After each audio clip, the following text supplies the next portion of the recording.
નમસ્કાર દર્શક મિત્રો, જીટીવી ગુજરાતી ન્યૂઝમાં આપ સૌનું હાર્દિક સ્વાગત છે અને હવે જોઈશું સમાચારો વિગતવાર. સુરતમાં વેડ રોડ ખાતે આવેલી જ્ઞાનગંગા વિદ્યાલય દ્વારા 24મા સાંસ્કૃતિક કાર્યક્રમનું આયોજન કરવામાં આવ્યું. 2 દિવસીય સાંસ્કૃતિક કાર્યક્રમમાં વિદ્યાર્થીઓ, વાલીઓ, શાળાના સ્ટાફ, આમંત્રિત મહેમાનો પણ હાજર રહ્યા.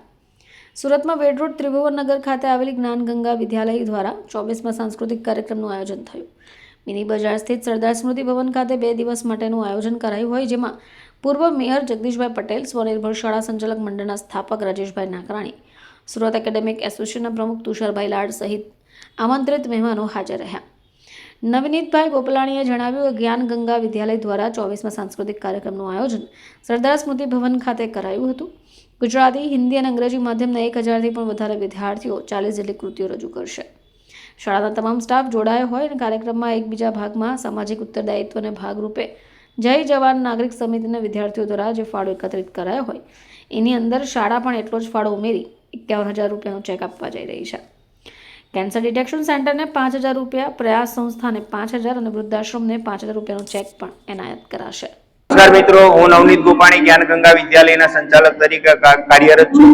જ્ઞાનગંગા વિદ્યાલય દ્વારા આયોજિત 24મો સાંસ્કૃતિક કાર્યક્રમ ગઈકાલે અને આજે એમ 2 દિવસ સુધી સરદાર સ્મૃતિ ભવનના મંચ ઉપર ભજવવામાં આવ્યો. ગુજરાતી, હિન્દી, અંગ્રેજી માધ્યમના નર્સરીથી ધોરણ 9 અને 11ના 1000થી પણ વધારે વિદ્યાર્થીઓ 2 દિવસમાં મંચ ઉપર ગયા અને પોતાની શક્તિઓને ખીલવવા માટેનો પ્રયાસ કર્યો. શાળા દ્વારા વિદ્યાર્થીઓના સર્વાંગી વિકાસ માટે આવા પ્રકારના અનેક કાર્યક્રમોની શૃંખલામાંનો એક કાર્યક્રમ એટલે આ સાંસ્કૃતિક કાર્યક્રમ. આ કાર્યક્રમની અંદર અનેક વિષયો ઉપર કૃતિ રજૂ કરવામાં આવી. ભગવદ્ ગીતાજીનો કોર્સ જ્યારે શિક્ષણની અંદર પણ દાખલ થયો છે ત્યારે આ સમગ્ર કાર્યક્રમ ગીતાજી અને સરદાર વલ્લભભાઈ પટેલ ઉપર લઈ જવામાં આવ્યો છે અને વિદ્યાર્થીઓએ ખૂબ ઉત્સાહભેર અને વાલીઓએ પણ એટલા સહકારથી આ કાર્યક્રમને સફળ બનાવવા માટે મહેનત કરી છે. આચાર્યશ્રીના માર્ગદર્શન હેઠળ સમગ્ર શિક્ષકની ટીમ અને આયામાસી સુધી અને કોરિયોગ્રાફરથી લઈને બધાએ એકજૂટ થઈને આ કાર્યક્રમને સફળ બનાવવા માટે પ્રયાસો કર્યા છે. એમની વાત કરીએ તો ભગવદ્ ગીતા અને સરદાર આ કઈ રીતે વિચાર આવ્યો ને અમલ?